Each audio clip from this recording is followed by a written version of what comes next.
오늘 주시는 말씀 같이 나누는 시간 같습니다. 여호수아서 22장 10절부터 20절까지의 말씀입니다. 여호수아서 22장 10절부터 20절까지의 말씀, 우리 다 찾으셨으면 한 목소리로 천천히 봉독합니다. 같이 읽습니다. 시작. 르벤 자손과 갓 자손과 므낫세 반지파가 가나안 땅 요단 언덕가에 이르자 거기서 요단가에 제단을 쌓았는데 보기에 큰 제단이었더라. 이스라엘 자손이 들은즉 이르기를 르벤 자손과 갓 자손과 므낫세 반지파가 가나안 땅의 맨 앞쪽 요단 언덕가 이스라엘 자손에게 속한 쪽에 제단을 쌓았다 하는지라. 이스라엘 자손이 이를 듣자 곧 이스라엘 자손의 온 회중이 실로에 모여서 그들과 싸우러 가려 하니라. 이스라엘 자손이 제사장 엘라살의 아들 비느하스를 길르앗 땅으로 보내어 르벤 자손과 갓 자손과 므낫세 반지파를 보게 하되 이스라엘 각 지파에서 한 지도자씩 10 지도자들을 그와 함께 하게 하니 그들은 각기 그들의 조상들의 가문의 수령으로서 이스라엘 중에서 천부장들이라. 그들이 길르앗 땅에 이르러 르벤 자손과 갓 자손과 므낫세 반지파에게 나아가서 그들에게 말하여 이르되 여호와의 온 회중이 말하기를 너희가 어찌하여 이스라엘 하나님께 범죄하여 오늘 여호와를 따르는 데서 돌아서서 너희를 위하여 제단을 쌓아 너희가 오늘 여호와께 거역하고자 하느냐. 부올의 죄악으로 말미암아 여호와의 회중에 재앙이 내렸으니 우리가 그 죄에서 정결함을 받지 못하였거늘 그 죄악이 우리에게 부족하여서 오늘 너희가 돌이켜 여호와를 따르지 아니하려고 하느냐.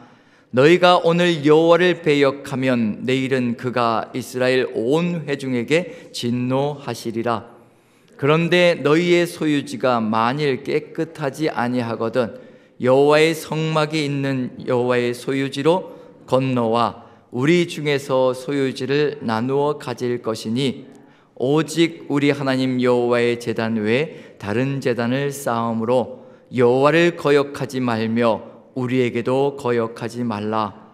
세라의 아들 아간이 온전히 바친 물건에 대하여 범죄함으로 이스라엘 온 회중에 진노가 임하지 아니하였느냐.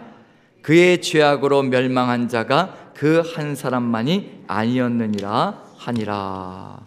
아멘.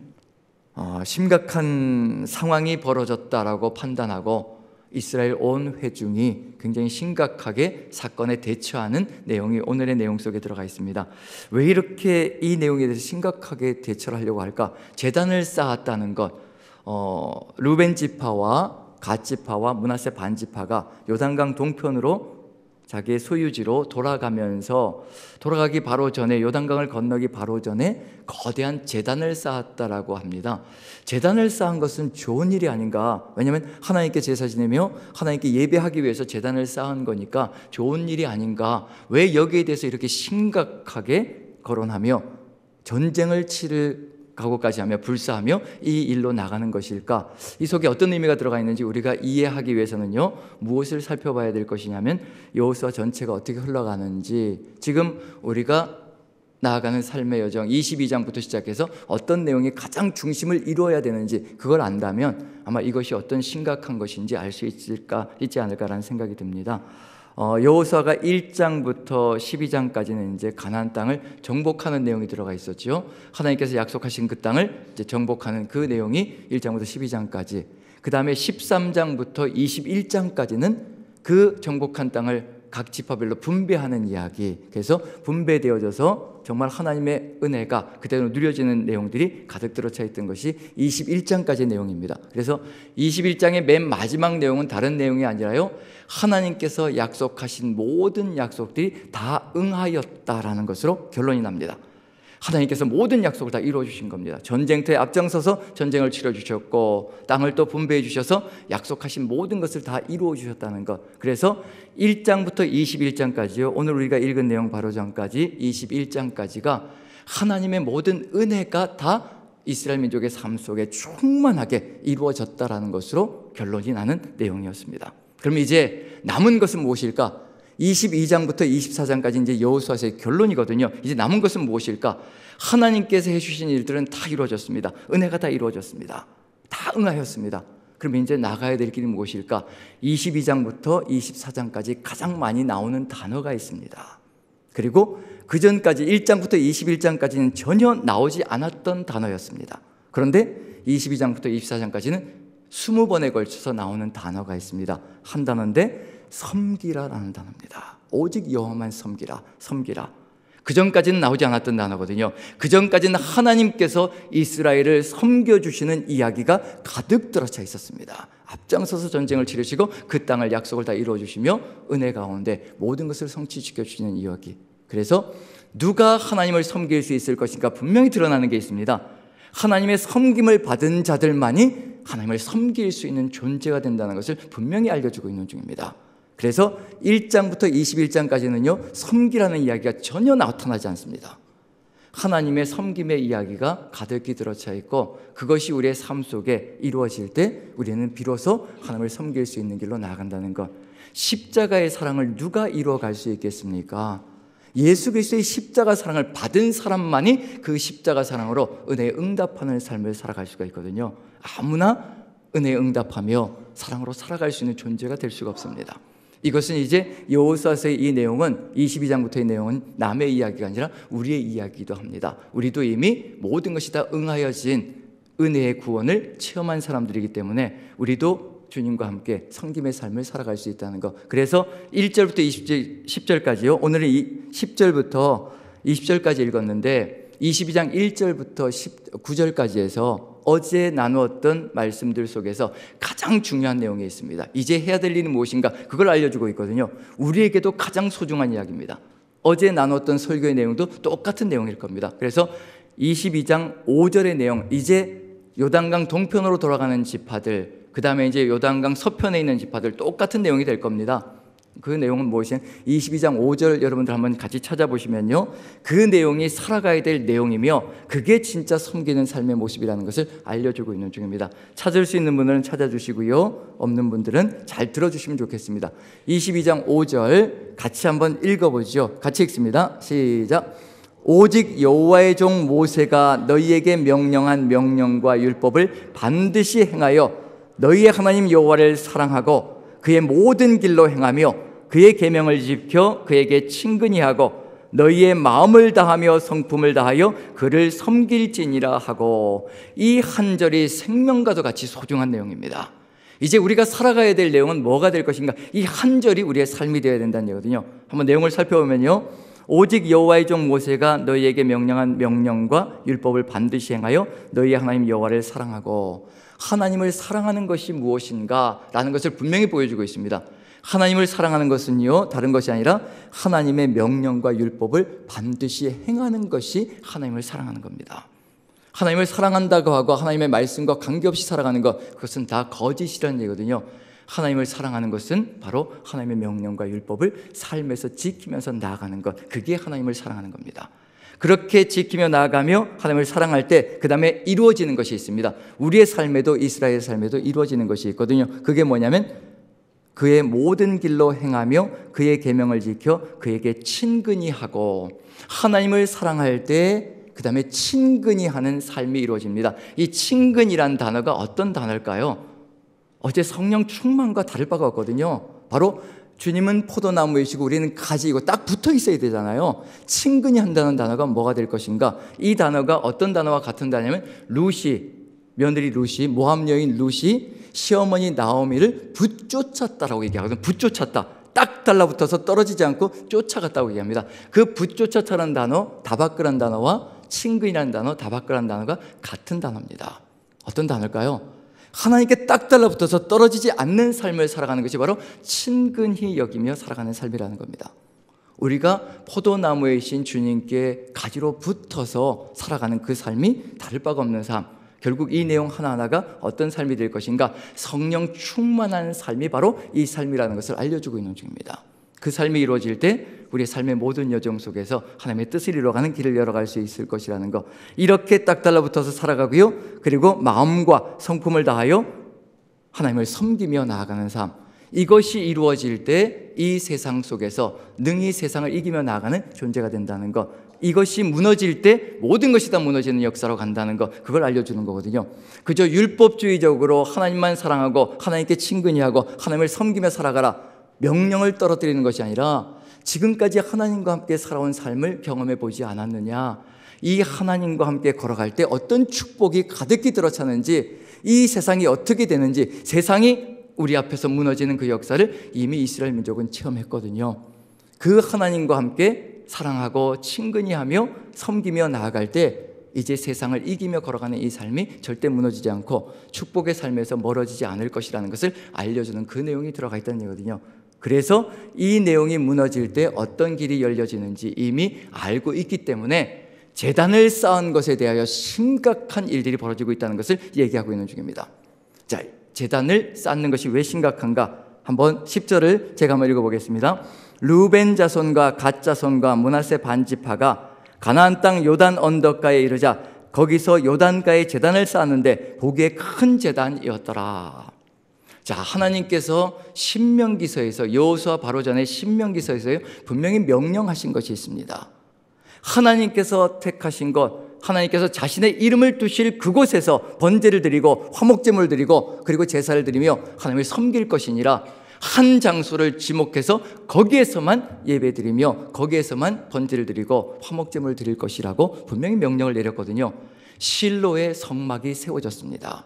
하나님께서 실로를 택하셔서 거기에 하나님의 제단을 세우셨고 하나님의 성막을 세우셨습니다. 그런데 지금 요단 동편으로 가는 지파가 다른 곳에 제단을 하나 세웠습니다. 하나님께서 명령하신 것이 아니거든요. 하나님의 명령을 어기고 있는 중입니다. 명령을 어길 때 어떤 일이 벌어질까요? 내가 원하는 장소에, 내가 원하는 곳에 제단을 세웠다. 그게 어떤 의미일까요? 내가 원하는 방식대로, 내가 원하는 길들을 통하여서 하나님을 섬기는 것이 아니라 내가 원하는 것을 이루기 위해서 하나님까지도 이용하겠다는 의미까지도 포함되어질 수 있는 것이 내가 원하는 장소에 제단을 세우는 겁니다. 하나님께서 원하는 곳에 제단이 세워지고 하나님의 뜻이 이루어지는 역사가 펼쳐져야 될 터인데, 내가 원하는 것을 이루기 위한 그런 삶의 길들이 이루어질 수 있기 때문에 굉장히 심각한 일이 벌어지는 거죠. 이런 일이 벌어질 때 점점 우상숭배로 넘어갈 것이고 무너지는 길이 열려질 것이라는 것, 우리가 하나님을 섬기는 것, 내가 원해서 섬기는 것인가, 하나님께서 뜻하시기 때문에 우리가 하나님을 섬기는 것인가, 얼마나 어떤 누구의 뜻과 의지를 따라서 걸어가고 있는가, 이게 얼마나 소중한 것인지 그걸 알려주고 있는 중이거든요. 지금 이스라엘 민족이 이 르벤 자손과 갓 자손과 므낫세 반지파가 자기들의 원함을 따라 만약에 이 제단을 세웠다면 이것은 무너지는 길로 갈 것이고 결국은 한 지파, 두 지파, 세 지파만의 문제가 아니라 전체 지파로 연결되어져서 모두가 죽는 길로 간다는 것을 알려주고 있는 중이거든요. 그렇기 때문에 심각성을 가지고 지금 이 일을 다루고 있는 중입니다. 그래서 11절에 보면 제가 한번 읽어봅니다. 이스라엘 자손이 들은즉 이르기를 르벤 자손과 갓 자손과 므낫세 반지파가 가나안 땅의 맨 앞쪽 요단 언덕과 이스라엘 자손에게 속한 쪽에 제단을 쌓았다 하는지라. 하나님께서 명령하신 이외의 제단을 쌓았다는 것을 들었습니다. 이제 어떤 일이 벌어질 것인가, 들었으면 그 다음에 어떤 길로 나가야 될 것인가, 그게 바로 여기 그 다음 절에 나타나는데, 자 12절 같이 한번 읽어보죠. 12절 같이 시작. 이스라엘 자손이 이를 듣자 곧 이스라엘 자손의 온 회중이 실로에 모여서 그들과 싸우러 가려 하니라. 싸우러 가려 한다, 전쟁을 이루려고 한다는 얘기거든요. 지금 하나님께서 명령하신 것이 어겨지고 있기 때문에, 그 명령이 어그러지고 있기 때문에 분명히 어떤 일이 벌어질 것인가 알고 있다는 얘기입니다. 하나님의 명령이 끊어지는 그 순간에 이스라엘 민족은 서서히 망하는 길로 간다는 것을 이미 알고 있기 때문에 심각하게 다루며 전쟁까지도 불사하겠다라고 이야기를 하고 있습니다. 하지만 분명한 것은 뭐냐면요, 들은 것만으로 모든 것을 끝내서는 절대 안 된다는 것을 우리가 배워야 할 필요가 있습니다. 내가 들은 것은 완전한 것이 아니거든요. 내가 본 것도 완전한 것이 아니고 내가 듣는 귀도 불완전하고요, 내가 보는 눈도 불완전합니다. 분명하게 알아야 될 건 뭐냐면 이 내용이 어떤 의미로 어떤 이유로 이루어진 것인지 반드시 살펴야 될 필요가 있다는 얘기거든요. 그런데 감사한 것은 여기 실로에 모였다라고 이야기를 합니다. 실로에 모인 것이 무엇인가요? 실로에 하나님의 성막이 세워져 있다는 얘기거든요. 하나님 앞에 모였다는 얘기가 되는 거거든요. 하나님 앞에 모였다는 것은 하나님의 음성을 듣는다는 의미가 들어가 있습니다. 만약에 하나님의 음성을 듣지 않고 내 마음대로 행동한다면 전쟁이 일어날 것이고요, 죽이는 일들이 벌어지는 일들이 역사가 펼쳐질 겁니다. 하나님 앞에서 하나님께서 뜻하신 바가 무엇인지, 그래서 귀담아 들어야 될 것이 무엇인지 그것을 우리가 안다면 들은 것만으로 끝내는 것이 아니라 가서 확인하고 그 확인된 내용이 옳은지 아닌지 대화를 통하여서 분명하게 살펴가야 될 필요가 있다는 것. 그래서 필요한 것이 무엇이냐면 우리가 들었을 때에도 보았을 때에도 반드시 그 내용이 정확하게 우리가 생각한 대로, 우리가 들은 대로 본 대로가 맞는지 아닌지 살펴야 될 필요가 있습니다. 그래서 사절단을 세우는데요, 이게 희망이라는 얘기입니다. 13절 14절 같이 한번 읽어보죠. 같이 시작.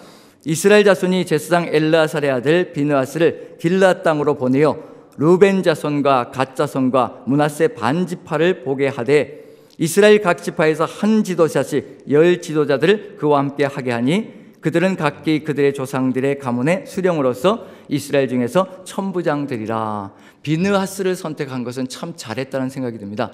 이미 민수기 25장에서 부올의 사건 속에서요, 우상 숭배할 때 비느하스가 하나님의 열정으로 그걸 끊어낸 경험이 있는 사람이기 때문에 정확하게 판단해 볼 수 있고 하나님의 뜻인지 아닌지까지도 구별할 수 있는 그런 여력을 갖추고 있기 때문에 비느하스가 대표자가 되었다는 것은 참 감사한 일이고요. 하지만 비느하스 혼자서는 안 됩니다.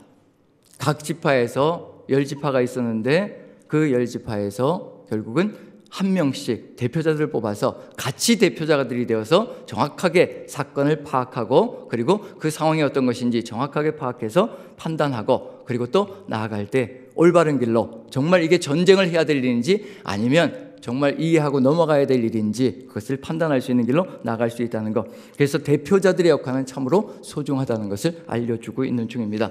그리고 대표자들이 나아가서요, 16절 보시면 이렇게 이야기를 합니다. 제가 한번 읽어보겠습니다. 어떤 단어가 가장 심각하게 등장하는지 그 심각한 단어 때문에 이렇게 대표자까지 만들어서 가는데 16절을 제가 한번 읽어봅니다. 여호와의 온 회중이 말하기를 너희가 어찌하여 이스라엘 하나님께 범죄하여 오늘 여호와를 따르는 데서 돌아서서 너희를 위하여 제단을 쌓아 너희가 오늘 여호와께 거역하고자 하느냐.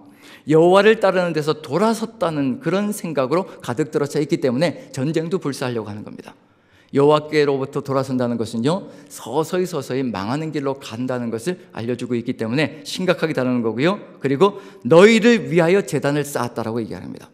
하나님을 위하여가 아니라 너희를 위하여, 너희들의 욕심과 원하는 것들을 이루기 위하여 제단을 쌓았다는 것. 우리가 하나님을 예배하는 삶을 살아갈 때 누구를 위하여 예배하고 있는 중인가? 모든 것이 하나님을 위하여라는 그런 것이 이루어질 때 우리의 삶의 여정 속에 하나님의 축복도 같이 함께 온다는 것. 여기서 어떤 단어가 등장하는? 오늘 여호와께 거역하고자 하느냐. 거역이란 단어가 민수기에 한 번 등장하고요, 여호수아서에 딱 한 번 등장합니다. 이곳에 2번 등장하거든요. 그런데 민수기에 딱 한 번 등장할 때 이 거역이라는 단어가 심각하게 사용되어지고 있는데 그 민수기 14장에 정탐꾼 사건이 벌어졌을 때요, 그때 정탐꾼들이 보고했을 때 이스라엘 민족 전체가 여호와를 거역하여 그 땅에 가지 않겠다라고 했던 그 당시의 상황을 그대로 재현하고 있는 중입니다. 어떤 일이 벌어질까요? 그때 그 거역을 살펴볼 때 이스라엘 9세대가 진멸되는 길로 갔거든요. 광야에서 모두가 죽는 길로 나아갔던 삶이 이루어졌습니다. 이것도 역시 마찬가지로 무슨 일이 벌어질 것인가를 암시적으로 보여주고 있거든요.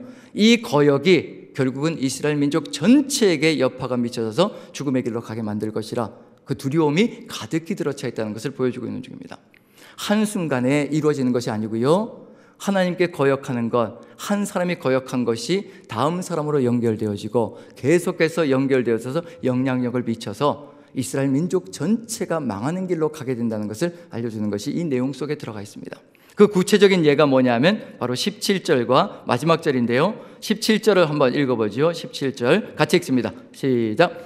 부홀의 죄악으로 말미암아 여호와의 회중에 재앙이 내렸으나 오늘까지 우리가 그 죄에서 정결함을 받지 못하였거늘 그 죄악이 우리에게 부족하여서 18절까지 읽습니다. 오늘 너희가 돌이켜 여호와를 따르지 아니하려고 하느냐. 너희가 오늘 여호와를 배역하면 내일은 그가 이스라엘 온 회중에게 진노하시리라. 이미 바알볼의 경험이 있었거든요. 그때 하나님의 진노가 어떻는지 이미 알고 있는 중입니다. 경험했습니다. 그리고 오늘 여호와를 너희가 배역하면 내일은 어떤 일이 벌어질 것인가? 우리 모두가 죽는 길로 간다는 겁니다. 조그만 것을 양보하고 그대로 놔두면요, 그 조그만 것이 점점 퍼져서 결국은 모두가 죽는 길로 간다는 것을 이미 알고 있거든요. 이런 경험들을 해봤기 때문입니다. 우리에게도 역시 마찬가지거든요. 조그만 것을 양보하고 그리고 그것이 괜찮다라고 놔뒀을 때 그것이 점점 성장하여서 결국은 모든 것을 죽이는 길로 간다는 것, 지금 그걸 염려하고 있는 중입니다. 지금은 작은 것처럼 보이지만 그 작은 것이 결국은 전체를 무너뜨린다는 것을 알고 있는 중입니다. 그리고 하나님께로부터 멀어진다는 것, 하나님을 따르는 데서 멀어진다는 것, 그것은 하나님께서 예비하시고 계획하신 축복으로부터 멀어진다는 것을 의미하는 거거든요. 하나님께서 1장부터 21장까지 모든 것을 다 응하게 해주셨거든요. 이 응하게 해주신 하나님과 함께 친근히 여기며 사랑하며 섬기며 나아갈 때 그 앞길에 탄탄대로가 열려져 있는데 그것을 버리고 다른 길을 따라가고 있는 중입니다. 이건 망하겠다는 얘기하고 똑같은 얘기거든요. 그래서 심각한 겁니다. 그리고 마지막 절을 보시면 20절을 보시면요, 또 이 한 군데도 또 그 역사를 회상하고 있는 중입니다. 같이 한번 읽어보죠. 시작. 세라의 아들 아간이 온전히 바친 물건에 대하여 범죄함으로 이스라엘 온 회중에게 진노가 임하지 아니하였느냐? 그의 죄악으로 멸망한 자가 그 한 사람만이 아니었느니라 하니라. 왜 이렇게도 요단 서편에 있는 지파들이 요단 동편으로 가는 지파가 제단을 쌓은 것을 이렇게 심각하게 생각하고 있는 것인가? 요단 동편만의 문제가 아니라는 얘기거든요. 요단 동편의 지파들이 잘못하고 잘못된 길로 여호와를 따르지 않는 길로 나아갈 때 그 여파가 요단 서편까지 다 미쳐서 결국은 이스라엘이 멸망하는 것, 온 회중이 멸망하는 길로 간다는 것을 의미하고 있는 중입니다. 그래서 심각한 거고요. 우리에게도 역시 마찬가지의 일이 될 겁니다. 어느 누군가가 무너져 있을 때 그것을 그대로 놔두었을 때 그 사람만 안타깝게 무너지는 것이 아니라 우리 모두가 하나씩 하나씩 동일하게 또 오염되어질 수 있고 같이 그 길로 나아갈 수 있다는 것을 보여주고 있는 중이거든요. 그 사람도 살려내야 되고요, 우리도 살아야 되는 거거든요. 그래서 세우려고 하는 겁니다. 전쟁을 치르려고 하는 것이 아니라 가서 그 사람을 세워서 온전하게 하여 같이 하나 되어지는 세상을 이루어 가려고 하는 중입니다. 그럼 이제 어디로 돌아가야 될까요? 지금 부올의 사건과 아간의 사건을 이야기하고 있거든요. 그 가운데 중심에 뭐가 들어가 있냐면요, 사는 길이 들어가 있습니다. 이렇게 하는 길만이 같이 사는 길이다. 아까 22장 5절에서 읽었던 내용이 있죠. 여호와의 명령과 규례를 따라 여호와를 사랑하고 그리고 그의 길로 행하여 그에게 친근히 하고 마음과 성품을 다하여 그를 섬기라라고 하는 것. 그럼 결국은 누구에게로 돌아가자고 얘기할 것이냐면요, 이제 하나님께로 돌아가자. 하나님께로 돌아가는 길이 어디에 있을 것인가? 그래서 중심을 보시면 이렇게 하는 것, 이게 바로 우리가 같이 사는 길이다. 그걸 알려주고 있는 중입니다. 그게 바로 19절입니다. 같이 한번 읽어보죠. 19절 같이 시작. 그런데 너희의 소유지가 만일 깨끗하지 아니하거든 여호와의 성막이 있는 여호와의 소유지로 건너와 우리 중에서 소유지를 나누어 가질 것이니라. 오직 우리 하나님 여호와의 제단 외에 다른 제단을 쌓음으로 여호와를 거역하지 말며 우리에게도 거역하지 말라. 여호와의 성막이 있는 곳으로 들어와서 우리가 하나님 앞에서 하나 되자라고 권면하고 있는 중입니다. 우리에게 이게 필요한 거거든요. 다른 게 필요한 것이 아니라 어느 누가 엇나갈지라도 지금 요단 동편의 지파들이 엇나가는 것이 아니거든요. 바로 그걸 하려고 하는 것인데 그건 내일부터 나오는 내용이 될 것이고요. 하지만 우리가 듣고 보고 본 바로는 잘못 나가고 있는 것처럼 느껴집니다. 하지만 권면은 올바른 길로 나아가자라고 얘기하는 거거든요. 바로 오직 여호와 한 분만을 우리가 섬기는 길로 나아가자. 여호와의 성막이 세워져 있지 않느냐, 제단이 세워져 있지 않느냐, 이곳에서 우리가 하나 되어져서 그리고 요단 동편의 땅이 너희가 만족스럽지 않고 그리고 거기가 부정하다고 생각되거든 우리에게로 넘어와라. 우리가 받은 땅을 너희에게 나누어 줄 수도 있다. 그것까지도 얘기하고 있는 중입니다. 우리도 욕심을 버리고 우리의 것을 나눌 준비가 되어 있으니 우리에게 와서 같이 하나 되어서 오직 하나님만 섬기며 나아가자. 그럴 때 어떤 일이 벌어진다고 얘기하고 있나요? 여호와를 거역하지 말며 우리에게도 거역하지 말라. 두 가지가 들어가 있죠. 여호와도 거역하지 말고 우리도 거역하지 말라. 하나님과의 관계도 깨지 말고 사람과의 관계도 깨지 말라. 오직 하나님을 섬길 때 이 두 가지가 단단하게 든든하게 세워져 갈 것이라.